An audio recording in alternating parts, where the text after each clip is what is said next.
In this second part of our interview with Duncan Barford, the topic of ghosts is considered. Duncan provides us with his take on the nature of ghosts and goes into detail about his experiences with otherworldly entities. The conversation then moves on to the pendulum and how this mystical tool can guide us with insights and inspirations. I feel that we now can move on and talk more about actual daily stuff that you've been getting up to in Brighton, seeing as we're here now. Yeah. And one of the things that's fascinating to me is you've recently got a new YouTube channel out, which shows some of the stuff you've been getting up to regarding ghosts, and you've been doing some ghost sittings, for example, which I'd love to do something like this soon. And it's just you've gone to the Brighton. Am I right in saying it's Brighton Town Hall, but it's the basement, and there's an old police station there. Yeah. Which is notorious for having sort of strange activities going on, ghosts, if you like, whatever. But certainly, if you watch the video, and I've provided the link to it in the description of this podcast episode, I certainly got the sense that there was some very odd sort of. I mean, obviously it's coming through on a video on YouTube, but it looked to me like there was some sort of weird sense of there being a presence in there. Yeah. How did you feel at the time, and do you actually believe that there could actually be a very real otherworldly presence? Yeah. In these kind of ghostly haunted locations? Oh, good question. I've always been fascinated by ghosts ever since I was a kid, and I've always wanted to do something like that. Spend the night in a place that's haunted completely by myself, to see what would happen. And I'm glad to say that I wasn't disappointed Right. with the stuff that went on in the old police sales museum. But my views on ghosts, okay, is that, yeah? Go for it. Yeah, sure. I had a really interesting ghostly experience a few years ago, which kind of worked as a template for the thing at the old police sales museum. I was on retreat, went to this retreat place in Devon, and it was a silent retreat. You're not allowed to talk to people there. You just sort of work and meditate and stuff. Yeah. And some interesting stuff started to happen. Anyway, it climaxed one night where I was asleep in the dark, and I heard someone get up along the corridor. I heard them walk down the corridor. I assumed they were going to the toilet, but they stopped at my door, and someone knocked on my door. So I just sort of lay there, because like I said, it's a silent retreat, you're not supposed to talk to anyone. Right. And I was sort of thinking, well, if they've got something to say, they'll say it. So nobody said anything. And then I heard the door handle move, and someone came into the room. So I was lying there in the pitch black, and I was thinking, well, this is really, really bad. It must be one of the, people running the retreat come to tell me that something's happened, something at home or something like that. But still, I didn't say anything, because, you're not supposed to talk. So this person came into the room, sat on the foot of my bed, and then they reached out and they put a hand on my forehead. And I was like thinking, well, shit, obviously something awful has happened. Yeah. But then they got into bed with me. Whoa, okay. So I was lying there thinking, well, this wasn't really what I expected on a retreat, but I was thinking, okay. So I was sort of like thinking to myself, sort of thinking, well, who's on this corridor? I was sort of thinking to myself. So this person got into bed with me, they put their arm around me, and I felt their hand on my chest. And it was a woman's hand. Right. And I found myself thinking, well, okay, fine, and I sort of, as soon as I started to kind of, respond, suddenly there was nobody there. Wow. There was nobody there. It's just literally just vanished. Yeah, just vanished. And I lay there in the dark, and I thought to myself, well, obviously I dreamt that. Obviously that was a lucid dream. But there was never, during it, any experience of waking up. So I was sort of thinking to myself, well, if that's not a ghost, then what is? I mean, I was in this weird sort of paradoxical situation where I thought to myself, well, that must have been a lucid dream. But I didn't have the experience of waking up at any point. I didn't have the experience of transitioning from being asleep to being awake. There was none of that. As far as I was aware, I was awake through the whole thing. But if that wasn't a ghost, then what is? I mean, I sort of know it wasn't, but at the same time, it sort of was. Yeah. Do you know what I mean? Because if there wasn't any transition for me between waking and Sure. sleep, and it seems that I was awake the whole time, then what? How else can I? So, it's fascinating. I mean, Yeah. that's because my reaction to that would be, well, is it in a very real sense a sort of a memory of, well, not a memory, but a sort of, because there's this idea of a stone wall theory, which is the idea of, like this idea that rooms literally remember moments in a very real sense, and things can play out in the way they did hundreds of years ago in a room. Well, it's interesting you brought that up, because we had kind of supervision sessions with a teacher. Yeah. And I mentioned to the teacher, there was some other stuff that happened as well, but that was the most dramatic thing. And I sort of said to the teacher, I had this thing where, there was a ghost and it got into bed with me the other night. And I was expecting him to sort of like shrug it off or something. And he said, when did this happen? Right. I was like, well, it was, a couple of nights ago. Why? And he was like, oh, nothing. But I managed to pin him down, and he admitted that other students had experienced similar things. Wow. Because the retreat centre was a convent. And at various times in the history of this retreat centre, there'd been spates of students sort of experiencing encounters with the nuns. Sure. And there was like a graveyard for the nuns on one of the front lawns and stuff like that. And right. I imagine, like, if you were a dead nun walking around your old convent and you suddenly discovered it was full of Buddhists, you might not be best pleased. So that added a sort of like another layer to it as well. And and I guess, because I'm just trying to think how I would, if that had happened to me, I'm just trying to think how I would have reacted. It would have been, were you scared by that, or did you feel a sense of just confusion? Well, I had quite a few visitations from what appeared to be the same thing. Right. And there seemed to be another level to it as well. It was definitely female. Whatever it was, it had a real strong sense of womanliness about it, which was very, very odd. It was quite aggressive. It felt like it was attacking me. On other occasions, like I'd had a nap in the afternoon, and I sensed something like on my feet, like crawling up my body, and it was always, whenever I had an encounter with this thing, it was always trying to get to my heart. So like when it got into bed with me, it touched my heart, and when this thing crawled up my body, it was trying to get to my heart, and stuff like that. So like I said, I spoke to the teacher about it, and the teacher said, the Buddha taught quite a bit about ghosts, and the Buddha's response to ghosts was to meet them with compassion. Wow. To give them compassion.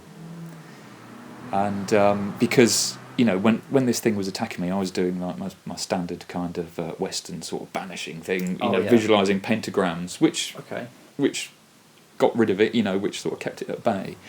But so the next time it came, I thought, well, I'll do what the teacher said, and I just sort of surrendered myself to it, just sort of completely opened myself, and just said, look, okay, just have what you want, and it just melted away.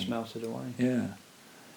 So what's going on there? Do you know what I mean? I mean, that's amazing, and The question I sort of have for that is, I wonder if that would have happened to somebody else just in the same room at the same time, or if it's somehow linked with the individual, or if the entities only target people of a certain consciousness or a certain mindset.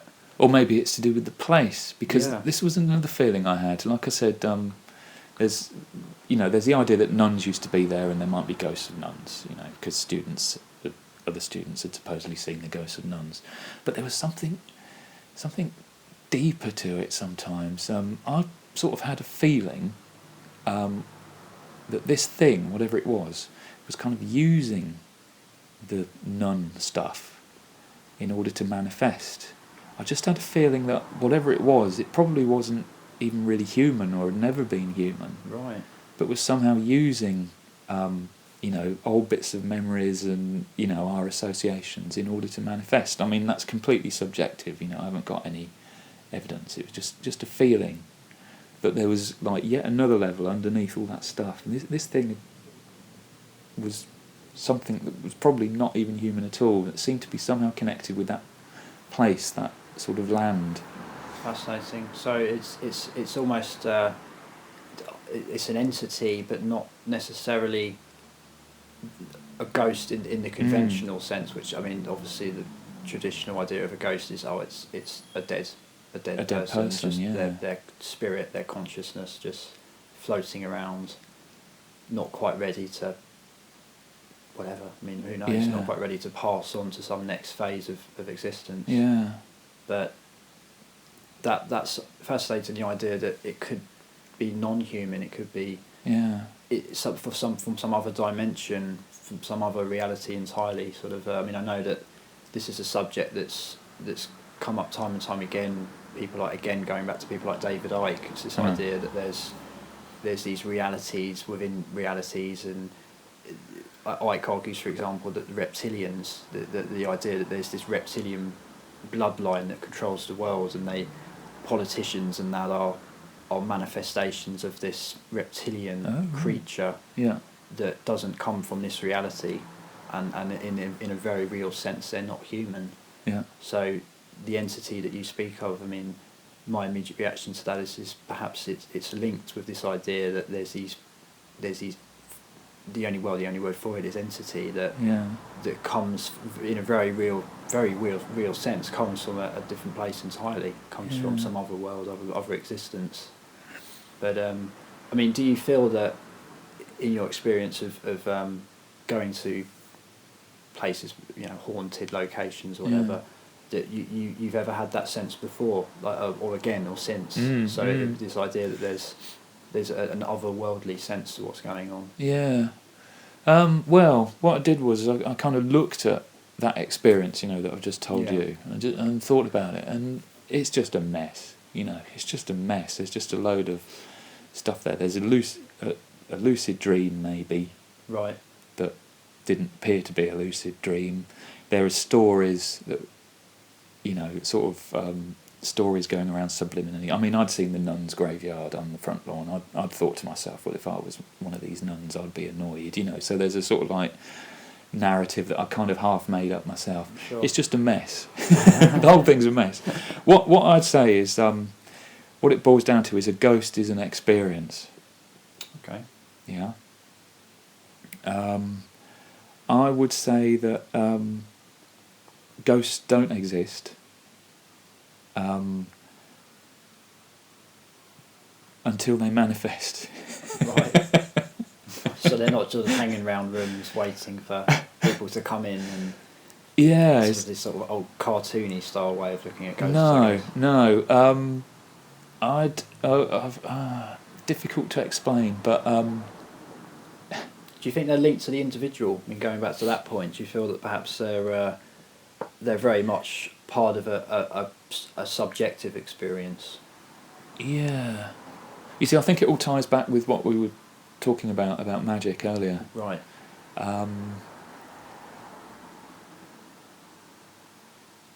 It's so difficult to explain this stuff. Yeah, that's all right. Yeah. It's I guess it's almost one of the most fundamental kind of questions you can ask somebody is, you know, because it encapsulates so many different topics. Yeah. It's sort of, it's the, because I mean, personally, I mean, my perspective on it is I'm convinced that there is such a thing as a ghost, but only in the sense that it's an experience, as you've said, it's an experience that people have.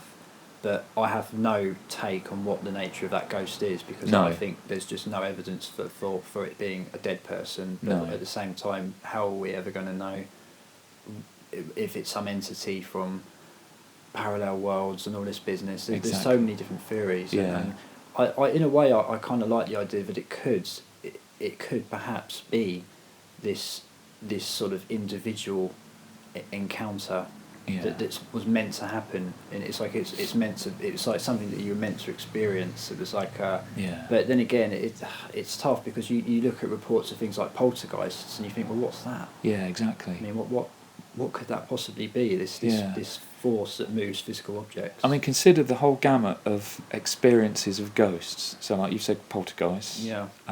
There's sort of like the spooky shape that appears. Yeah. That's a ghost. There was my sort of lucid dream that might have been, maybe wasn't. That's a ghost. Yeah. Someone goes on a Ouija board and the glass moves and spells out a letter. Apparently, that's an experience of a ghost. Yeah. When a medium in a dark room channeling communications, well, supposedly those are the words of a ghost. Yeah. All these sort of completely different experiences, and yet we kind of attribute them to the same thing. Yeah, somehow. Indeed. I mean, and I think there's even a theory that UFOs are ghosts. Right. That it's all part of the same thing. It's like they're. I mean, I think it was Terence McKenna, who's somebody that I've always been fascinated by. He's a guy that in the 60s, 70s, he died in 2000, unfortunately, but he was sort of a pioneer of doing psychedelics, and he kind of outlined, he created a roadmap, really, but alongside people like Timothy Leary.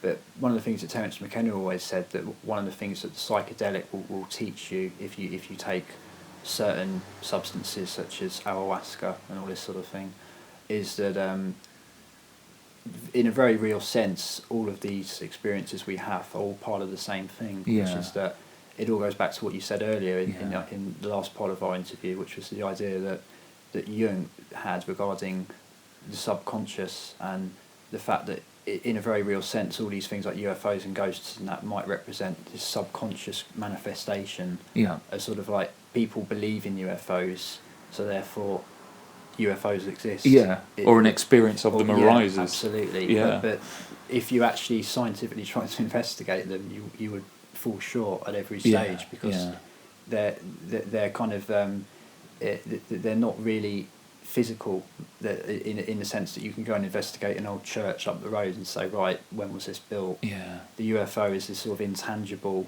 ineffable kind of concept, and same with ghosts. Yeah. I mean, my view is that a ghost as a dead person doesn't exist, because it's a dead person.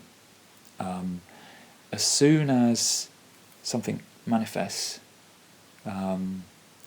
then that ceases to be spiritual. That becomes material straight away. So, say the Ouija board.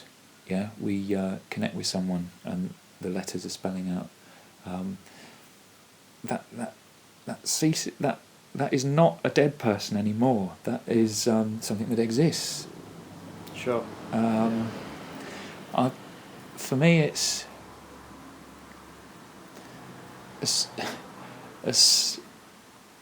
if a ghost is something spiritual, then it can't exist, because that's what spirit is. Spirit is what is beyond the material. Spirit doesn't exist. If you say to people, what do you think ghosts are? They'll usually sort of end up explaining, well, they're energy, or they're some sort of wispy kind of stuff. And it's like, well, no, that can't be right, because that would exist. That would be material. That wouldn't be spirit. Yeah. So for me, spirit is something that doesn't exist. Anything that does exist isn't spirit, is material. This is why I don't understand, like, the contemporary way of going about ghost hunting with like EMF detectors and stuff like that. Yeah. Well, surely you're picking up radiation, you know. Yeah. How is a ghost made of radiation? That's a material absolutely. thing. I mean, it feels like they're almost deluding themselves because they misunderstand the very nature of what they're hunting for. Now, what I do understand though is, like, say a program like Most Haunted. Yeah. They're doing magic. That's a magical ritual. They go into a haunted place, and they start sort of asking questions, and knocks start occurring. Yeah. That's a magical ritual. I mean, Right. you might go into a place and there's a knocking sound, but if you're asking questions and taking the knocking sound as a response, you're creating a ghost. You're making an experience. You know. Right. Most Haunted makes sense to me as sort of like, you know, people doing magic to make ghosts appear. That's a very, very fascinating way of looking at that. Yeah. I must say that's, you know, Most Haunted. It's this. In case you're not from the UK, it's a television show that is put out. It's been going on for years. It's just this sort of ghost night, weekly, whatever it is, show where they go and investigate haunted locations, castles and stuff, and it's live, usually televised late at night for, you know, Mass Effect. And they investigate these locations, and you get mediums such as Derek Acora, who basically throw it out there in the open and just say, look, are you there? You know, can you speak with us? And then you hear the occasional knock and all this business, and it's all night cam video footage, and it's fascinating, it's dramatic, but I totally understand where you're coming from saying that. It's just the idea that they aren't conscious of that fact, probably not. I mean, maybe they are. Yeah, but I mean, I also think they've got other pressures because they're making a TV show, Absolutely. and it has to be entertaining. Something has to happen. yeah, You know. yeah. But in a very real sense, they're almost manifesting the ghost. Yeah. And I think that's a very fascinating way of looking at it. Yeah. I also find myself troubled as well by, you know, the way Most Haunted goes about it, and they've got tons of these programs in America as well. The way they go about it is very aggressive. Like, I've seen people go into haunted locations and saying, you know, did you die here? Were you in terrible pain? You know, what sort of entity are you going to create through asking those sort of questions? And also the way people go about this is often quite arrogant and rude. And I'm sort of thinking, well, if you go into a place like that and you give out that energy, you're going to get something quite specific come back at you. Yeah, absolutely. Yeah. So anyway, to come back to the old police sales museum. Oh yeah. This is what I was going in with this with this sort of mindset. I wanted to do something quite different. So what I decided to do was to spend the night meditating.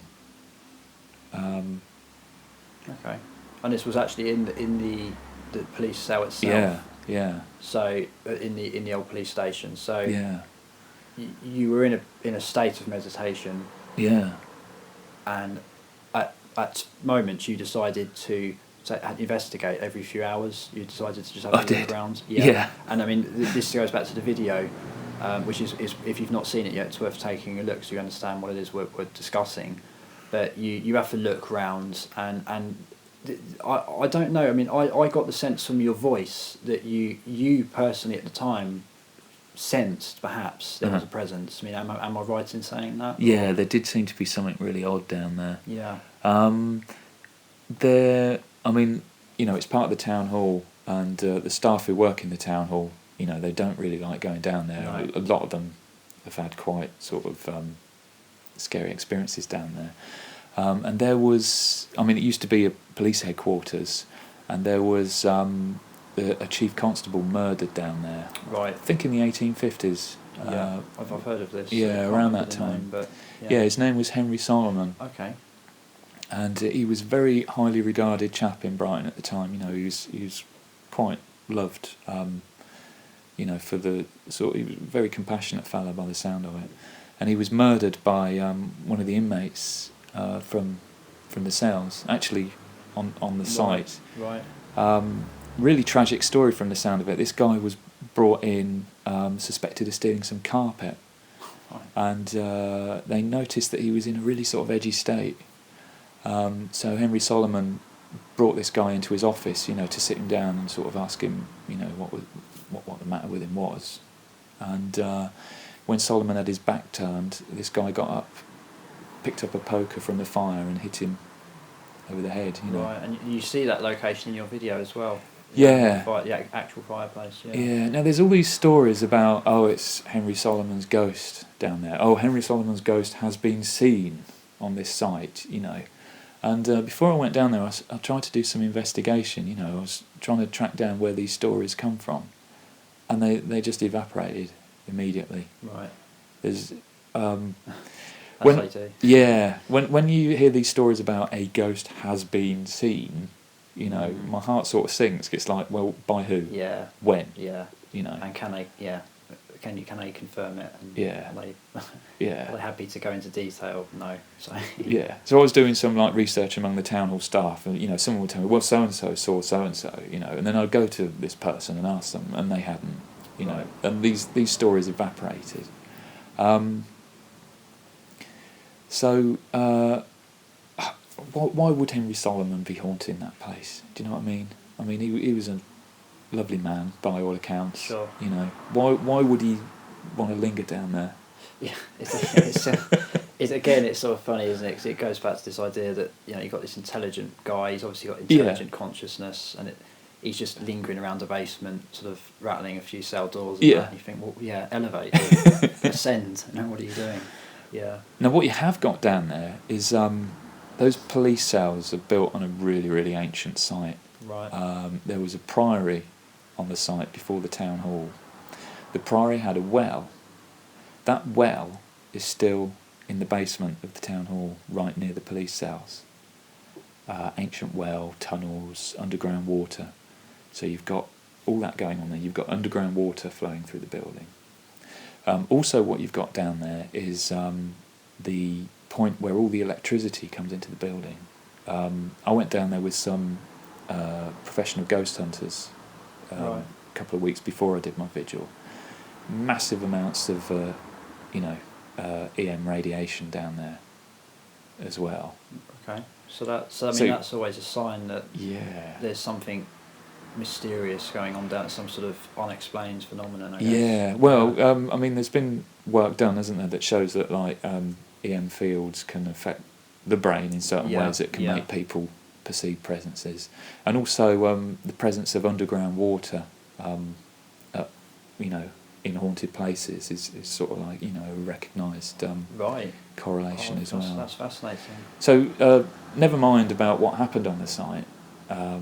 It's a contained place. There's underground water. There's loads of electromagnetic energy sort of floating around down there. It's you got all that sort of stuff going on at the same time. Absolutely. So that all that going on that may have a very real effect on people as when they're down there. Yeah. And it taps into perhaps it taps into our way of our perception when we're down there on an unconscious level. Yeah. And because people obviously wouldn't know about that. That's the first time I've heard about that, and it's that really could explain a lot of what's going on down there, perhaps. Yeah. Now I did witness some strange stuff down there.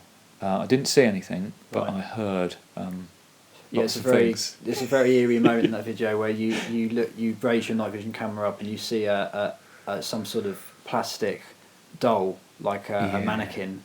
And that actually did make me jump, to be honest, because I wasn't expecting that, and is this the room in question, or there's something in there? I went in, like I said, a couple of weeks before with the paranormal investigation team, and I wasn't expecting anything to happen, but some stuff did happen. But anyway, without going into detail, what I identified was the most scary bits and the least scary bits.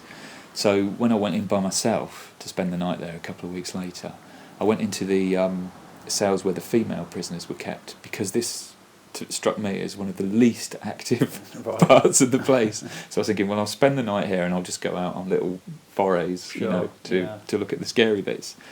So that's where I was, and as far as I was concerned, I was in one of the least scary bits.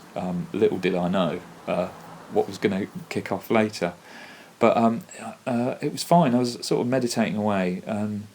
And then I think it was about sort of 2:00 when suddenly I heard somebody coming down the steps into the museum.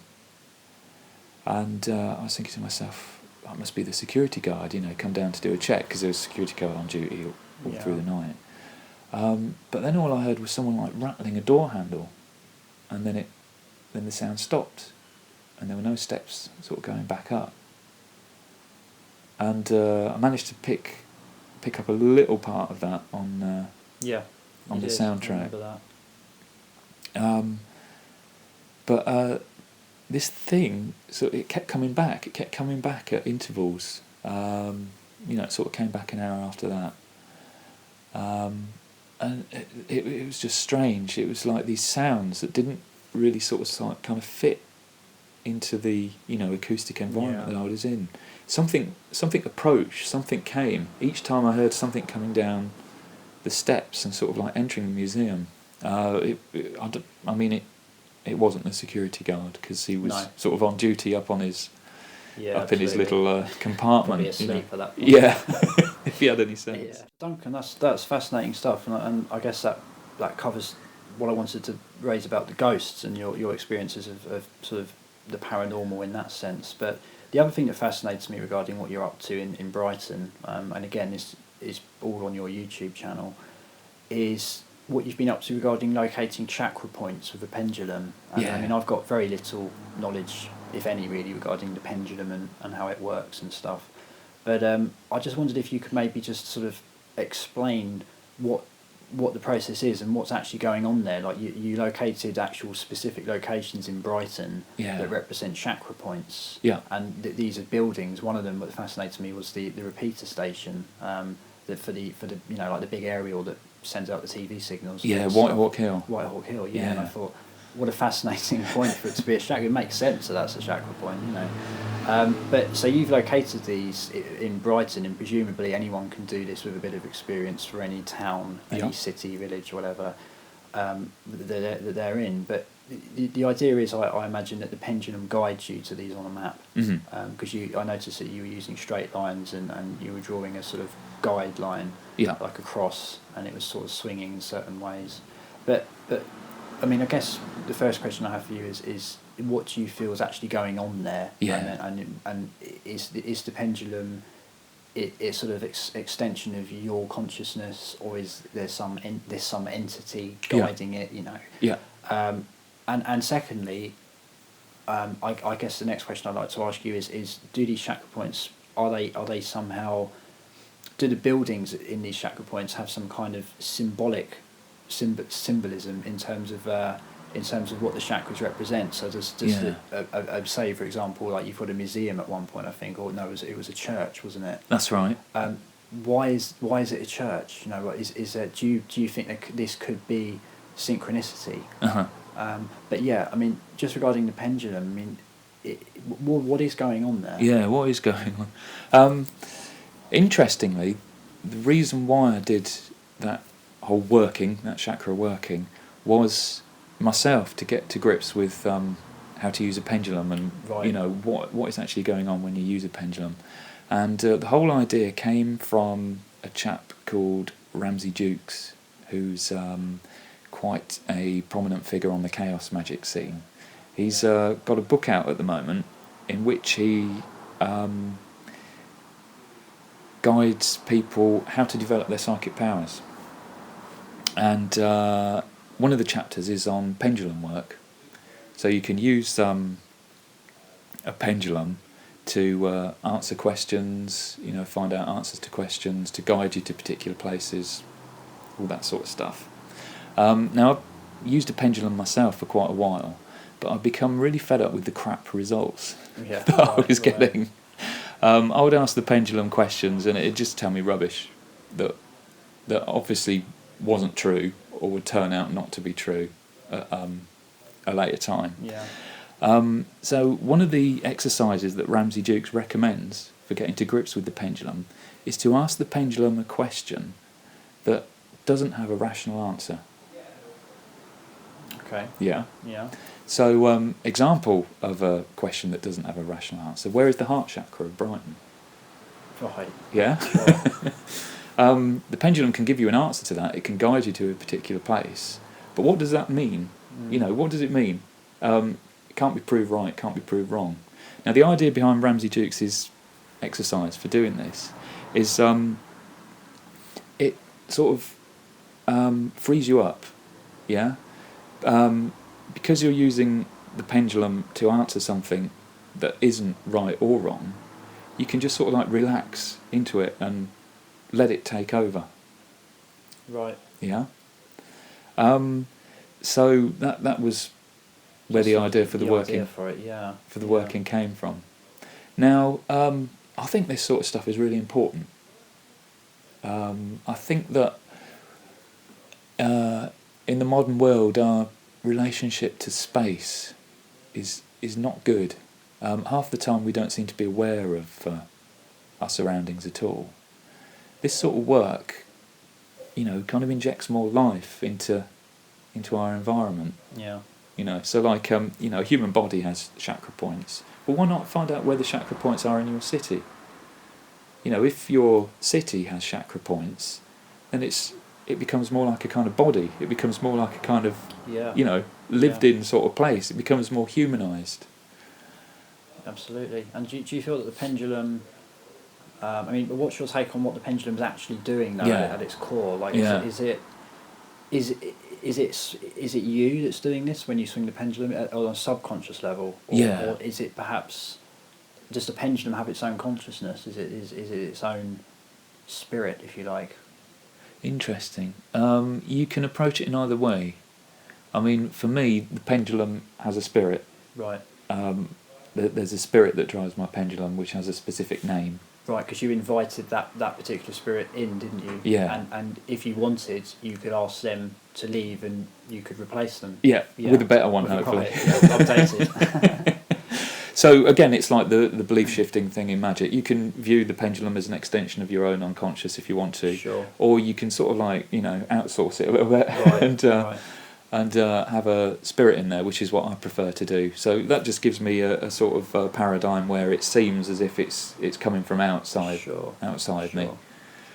So I mean that's in a way then it kind of goes back to what you were saying about magic, in the sense that it's your truth that's what drives it. It's not necessarily objective truth. Yeah. It has to be, as long as it's something that you feel works for you. Yeah. Now I experienced all sorts of like every single one of those journeys to find the chakra was a revelation to me. I discovered something about Brighton I didn't know. Well, this is what's fascinates me with your actual results. Yeah. Regarding the pendulums delivered, and these results are really intriguing. Yeah. So I mean the locations. I mean again, these are available on not only on your YouTube channel, but also the blog that you keep. I noticed you've got a very detailed essay on this. But do you feel? I mean, when you went to these locations. Mm-hmm.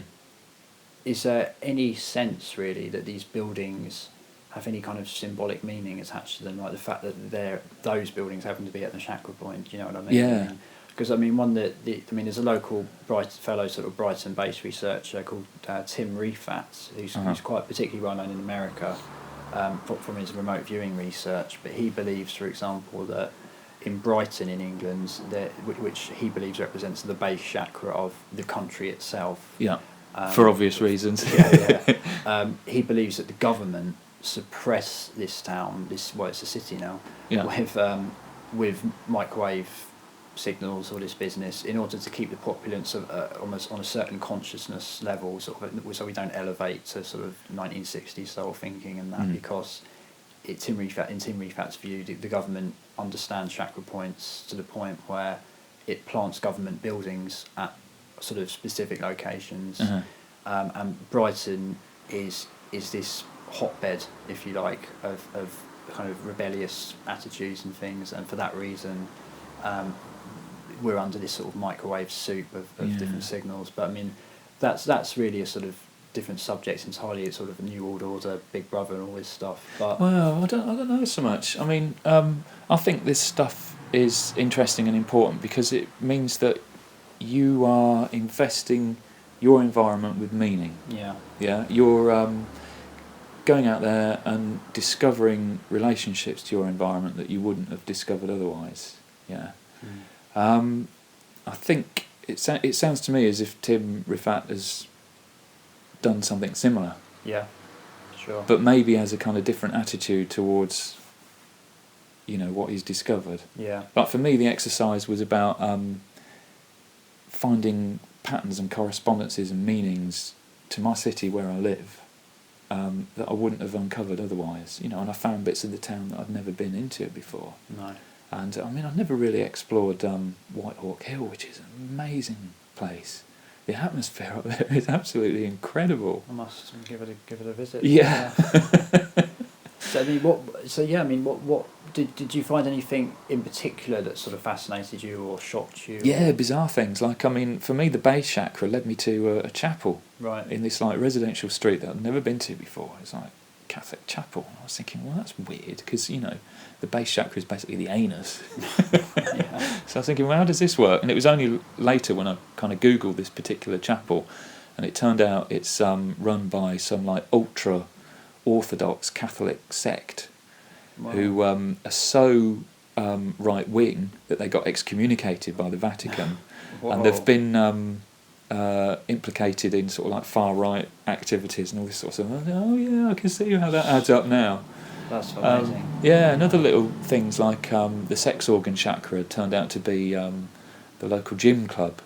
Yeah, that really fascinates me. And the reason it did is because I have very odd memories attached to that specific gym. Oh right. Because I always have this memory of going there as a kid, and there was a big party going on, and there's it was like a ballpark and all this sort of thing they put on. Yeah. It's going back about 10 years or so, but I sort of think to myself, I've always had this odd sense of the memory of that place, and it's amazing when I saw your research that I have no idea what the symbolism or meaning is in terms of my memory of it, but I found it fascinating that building came up. Yeah. Because just as a building, it's a fascinating building. It's a very sort of spooky-looking, mysterious building. Actually, just in terms of its structure. Yeah. Each one of those little walks was kind of little explosion of synchronicities. Yeah. You know what I mean? And that I just love that sort of stuff because it just gives you more meaning.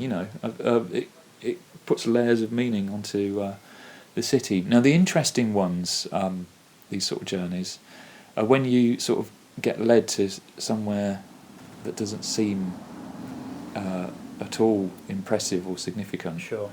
Those are the ones that always interest me. This has happened to me before where I remember I did another working at one time and I was led to this place and I was thinking, well, this can't be right, It must have meant I had to go over there, and so I tried to kind of consciously steer where I thought it was I ought to be going. And suddenly I started ending up in really horrible, depressing places, and I got stuck on a roundabout and couldn't cross the road and all this sort of thing. And it made me realise that no, it was right the first time. It's when you get led to a place that isn't really a place that it starts to get interesting, because that really kind of challenges your notion of what places are. Sure. So, for one of those walks, the throat chakra turned out to be this stretch of people's back gardens behind this row of houses that I couldn't even get to, and I was like, well, this can't be right. Well, why not? Yeah. Why isn't that a place as interesting, as full of stuff, as full of meaning, as anything else? Absolutely. If the pendulum leads you to some sort of little lay-by, with the weeds or something, why isn't that? Yeah, I guess we're always looking for meaning, aren't we? Yeah. And perhaps, as you say, that there's meaning, is just as much meaning to a shrub as there is to some great grand church. And I think a lot of the time we're too easily allowing ourselves to be told, what our place is and what aren't, where we can go and where we can't. If it doesn't have shops, then it can't be anywhere worth going, that sort of thing. So where was the heart chakra in Brighton? The heart chakra was this disused playing field. Right. I think it's called Red Hill Playing Fields, and it's up in, Withdean? Yeah, I think so. That sort of area. Yeah. It's on private land, but the day I was up there, for some reason the gate was open, so I managed to get in there. It was a very atmospheric place. It was like a small playing field, spectacularly overgrown with chest-high weeds, this sort of like little oasis of rampant nature in the Yeah. middle of this kind of like posh housing estate. Again, I mean, I as you described that location, I think to myself, what's the meaning? Yeah. Why is that the heart chakra? But it's very hard to say. Yeah. I mean, and the other one that fascinates me was, only again, I can't remember what chakra point this represented, but was the antenna, the repeater station, yeah. Which was the belly chakra. The belly chakra, right. Yeah. And again, I sort of think to myself, that's putting out a big signal to everyone. What's the meaning? But Yeah. it's the human mind's attempts of trying to sort of, I guess, rationalise things. Yeah. And then the other one was the manor house, wasn't it? Yeah, Patcham Place. Patcham Place, yeah, which I guess, because you're in the video that you've got, you go and you explore this location and sort of approach it, and I always think to myself, the first thing that I'd want to do now is investigate who owns it now, what the history is of that building, and yeah, it would be a fascinating topic to sort of understand it a bit more. Yeah. But of course you have to do that afterwards, because Yeah. you turn up in these places you don't necessarily know. What it's know. going to give you, You just have to experience what's there. But no, it's fascinating, and it's certainly, I mean, from my perspective, it's certainly got me interested in giving the pendulum a go. Yeah. Now I guarantee, if you give this exercise a go, you'll get a completely different set of chakras. Right. Yeah. And that's absolutely fine. It's because then it will be your own sort of pattern of meaning sort onto of the a town. subjective, my own individual subjective set of chakra points. Yeah. I think it's also a kind of meditation exercise, because it leads you out of the normal template that you mentally impose upon the place where you live. Yeah. Well, Duncan, that's been an absolutely fascinating series of conversations we've had regarding some wide-ranging topics. Yeah, cheers, Martin. And I hope to speak to you again soon. Yeah, nice one.